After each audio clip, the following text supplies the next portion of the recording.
Paramount intermediate college के online class में एक बार फिर आपका स्वागत है। आज हम कक्षा 10th के न्यूट्रिशन के विषय में नेक्स्ट टॉपिक पढ़ेंगे। पिछले टर्म पर हम लोग पढ़े थे न्यूट्रिशन, तो न्यूट्रिशन पढ़े थे, न्यूट्रिशन के प्रकार पढ़े थे कि यह कितने प्रकार से होता है। अब पढ़ेंगे न्यूट्रिशन इन प्लांट, यानी प्लांट में न्यूट्रिशन या पोषण किस तरह से होता है। तो न्यूट्रिशन इन प्लांट पौधों में पोषण किस प्रकार से होता है। जैसा कि आप सब लोग जानते हैं कि पौधों में पोषण जो है प्रकाश संश्लेषण की क्रिया के दौरान होता है, यानी पौधों में जो पोषण होता है वह फोटोसिंथेसिस के द्वारा होता है। फोटोसिंथेसिस यानी प्रकाश संश्लेषण, फोटोसिंथेसिस। अब देखें प्रकाश संश्लेषण या फोटोसिंथेसिस जो होता है यह एक ग्रीक वर्ड है जो दो शब्दों से मिलकर के बना होता है, photo plus synthesis. Photo means होता है, फोटो मीन्स होता है लाइट, लाइट यानी प्रकाश, और सिंथेसिस मीन्स होता है, सिंथेसिस मीन्स होता है कंबाइन, कंबाइन मीन्स होता है जुड़ना। अब इसी दो वर्डों से हम फोटोसिंथेसिस को डिफाइन कर सकते हैं या परिभाषित कर सकते हैं।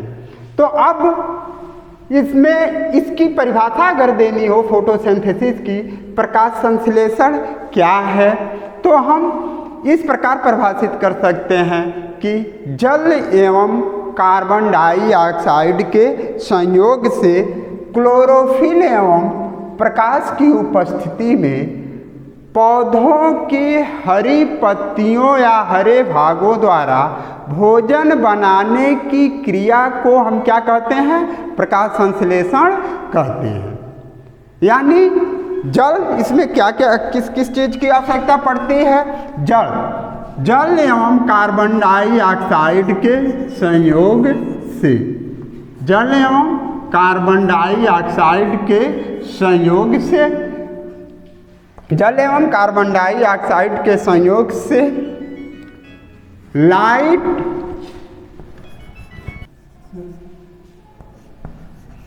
जल एवं कार्बन डाइऑक्साइड के संयोग से प्रकाश एवं क्लोरोफिल की उपस्थिति में पौधों के पत्तियों द्वारा भोजन बनाने की क्रिया को जो हम क्या कहते हैं, प्रकाश संश्लेषण कहते हैं। तो अब इसमें भोजन जो बनता है वह किस फॉर्म में बनता है, C6H12O6, ये हो गया, प्लस आपका क्या हो जाएगा, जल एवं ऑक्सीजन।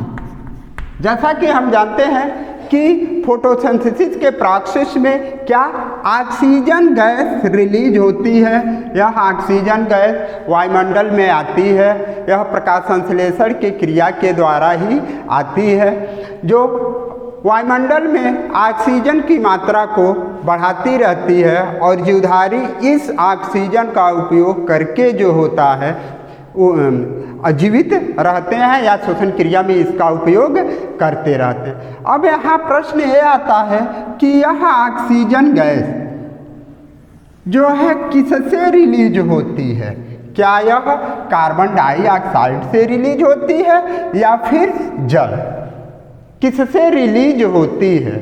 तो यह यह ऑक्सीजन गैस जो होती है, जब इस जल का प्रकाशिक अपघटन होता है, जल का प्रकाशिक अपघटन होता है तो यह ऑक्सीजन गैस क्या होती है, रिलीज होती है, और जल का प्रकाशिक अपघटन जो होता है सोलर एनर्जी के माध्यम से होता है। तो हम इस समीकरण के द्वारा आसानी से अगर देखा जाए, अगर यह समीकरण ही केवल याद है, तब भी हम फोटोसिंथेसिस को यानी प्रकाश संश्लेषण को आसानी से जो है डिफाइन कर सकते हैं। जैसे यहाँ देखिए कि जल, यह क्या है, जल, और यह कार्बन डाइऑक्साइड, कार्बन डाइऑक्साइड।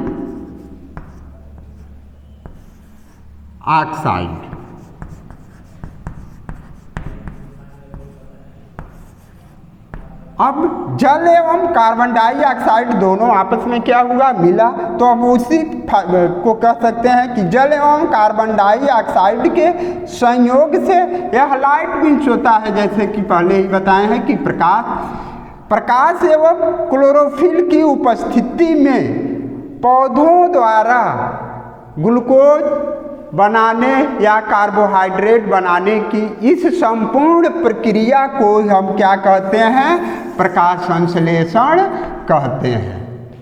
और इसी के द्वारा ही जो है ऑक्सीजन गैस क्या होती है, रिलीज होती है।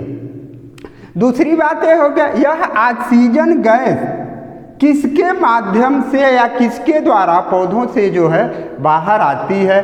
तो पौधों की पत्तियों को अगर हम देखें तो इन पत्तियों में क्या होते हैं कि छोटे छोटे जो हैं छिद्र पाए जाते हैं, जिनके द्वारा यह क्या करती है, श्वसन क्रिया करती है।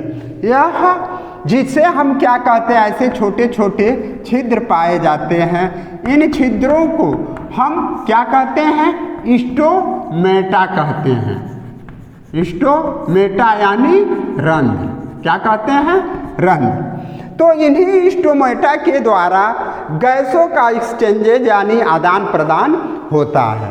यानी यह जो है कि कार्बन डाइऑक्साइड का एब्जॉर्बेशन भी इसी स्टोमेटा के द्वारा होता है, और फिर ऑक्सीजन जो रिलीज होती है इन्वायरमेंट में, वह भी जो है इसी स्टोमेटा के द्वारा रिलीज बाहर आती है।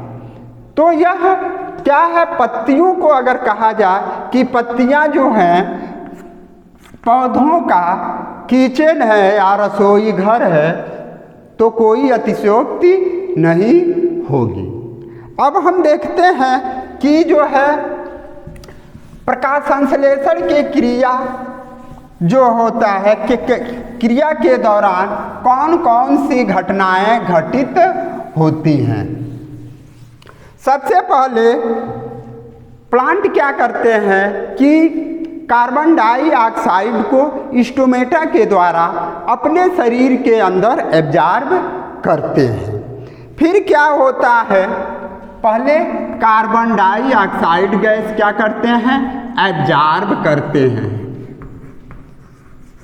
किसके द्वारा, एब्जॉर्ब मीन्स अवशोषित करते हैं, किसके द्वारा, स्टोमेटा के द्वारा।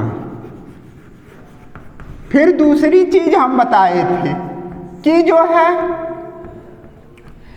प्रकाश संश्लेषण की क्रिया के दौरान जो है जल की भी आवश्यकता पड़ती है। तो यह जो है जल यानी H2O, यह किसके द्वारा, प्लांट किसके द्वारा प्राप्त करते हैं। यह जो प्लांट जो होते हैं एब्जॉर्ब करते हैं किसके द्वारा, अवशोषित किसके द्वारा करते हैं, यह रूट हेयर द्वारा, रूट हेयर द्वारा। यह रूट हेयर द्वारा, मूल रोमों द्वारा, जो जड़ों के द्वारा क्या करते हैं, एब्जॉर्ब करते हैं।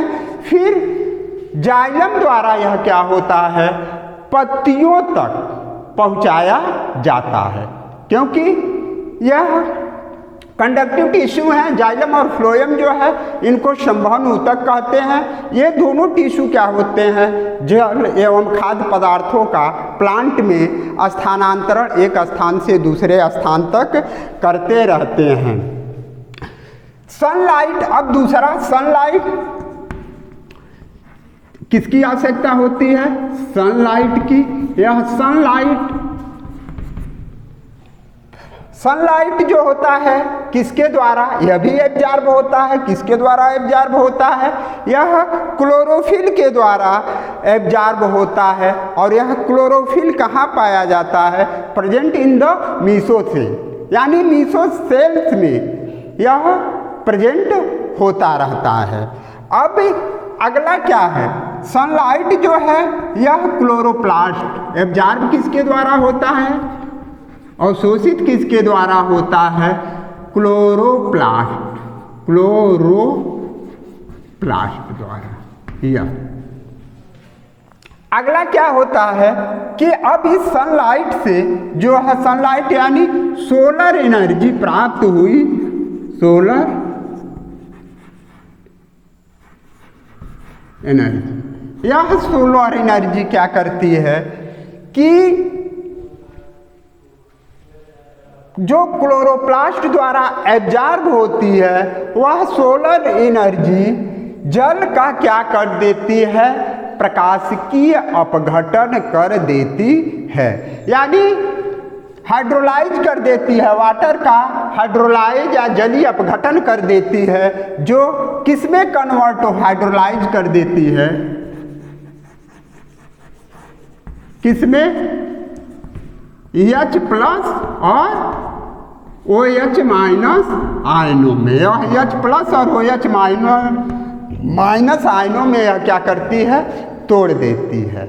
और यही OH माइनस के आयन क्या होता है कि आपस में संयुक्त होकर के फिर यह 4OH मान लीजिए 4OH माइनस, यह आपस में संयुक्त होकर के 2H2O और फिर इसी ऑक्सीजन को क्या कर देती है? रिलीज कर देती है, जो वातावरण में चली जाती है। तो यहाँ हम पहले भी बताए हैं कि प्लांट में जो है, प्लांट में जो ऑक्सीजन रिलीज होती है वह कार्बन डाइऑक्साइड से रिलीज होती है या फिर जल से। तो यह रिलीज अब स्पष्ट हो गया कि जब जल का जो है जब जल हाइड्रोलाइज्ड होता है किसके द्वारा? सोलर एनर्जी के द्वारा, तो यह H प्लस और OH माइनस आयनों में टूट जाता है।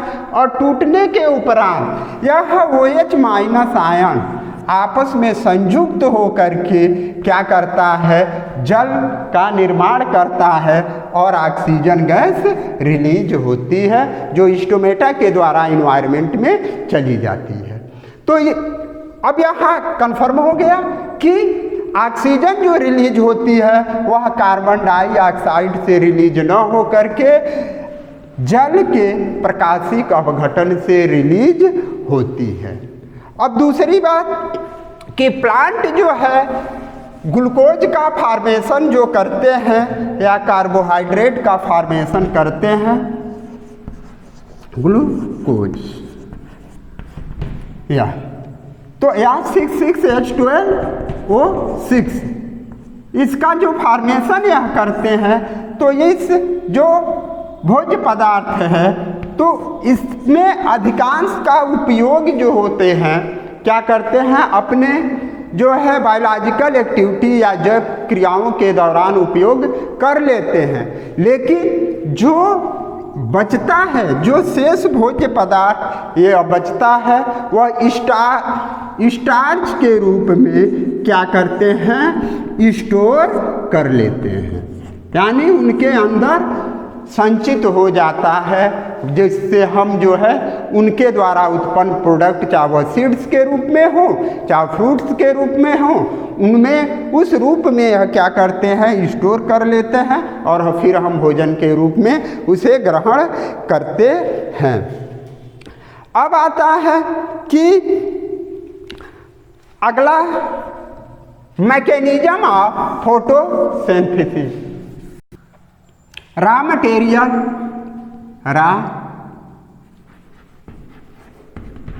Material for photosynthesis, SYNTHESIS।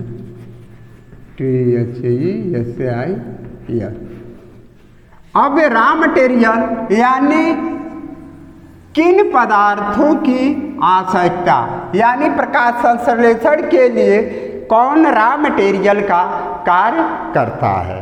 तो इसको इक्वेशन में जो हम बताए हैं रॉ मटेरियल फोटोसिंथेसिस के लिए रॉ मटेरियल क्या है कि पहला हो जाएगा आपका, मान लीजिए कार्बन डाइऑक्साइड, पहला रॉ मटेरियल ये है। यह जो है, यह कार्बन डाइऑक्साइड जो है पौधे कहाँ से प्राप्त करते हैं? पौधे यह कार्बन डाइऑक्साइड इन्वायरमेंट से, वातावरण से या वायुमंडल से ही प्राप्त करते हैं, क्योंकि अगर वायु का कंपोजिशन देखा जाए तो उसमें क्या होता है, इस कार्बन डाइऑक्साइड की मात्रा 0.03% होती है, यानी 0.03% होती है। फिर अगला क्या हो गया, जल। जल आपका हो गया, यह भी रॉ मटेरियल है। यह कहाँ से प्राप्त करता है? सॉइल से, रूट हेयर के माध्यम से। यह भी एक रॉ मटेरियल है, रूट हेयर के द्वारा, पहले भी बताया जा चुका है यह। तो ये रॉ मटेरियल है। अगला क्या होता है, सोलर एनर्जी। क्या है? सोलर एनर्जी, यानी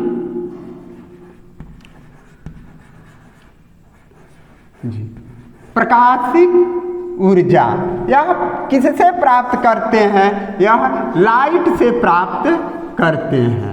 इस प्रकाशिक ऊर्जा को प्लांट फोटोसिंथेसिस के प्रक्रिया के द्वारा किसमें, सोलर एनर्जी को किसमें, सौर ऊर्जा को किसमें कन्वर्ट कर देते हैं? केमिकल एनर्जी के रूप में कन्वर्ट कर देते हैं। तो ये हो गया raw material of for photo से, प्रकाश संश्लेषण के लिए आवश्यक रॉ मटेरियल या कच्चा पदार्थ कौन सा है? कार्बन डाइऑक्साइड है, जल है, सौर ऊर्जा है। फिर एक आता है क्लोरोफिल, जो प्लांट के मीसोफिल सेल्स में अवेलेबल रहता है या प्रेजेंट रहता है।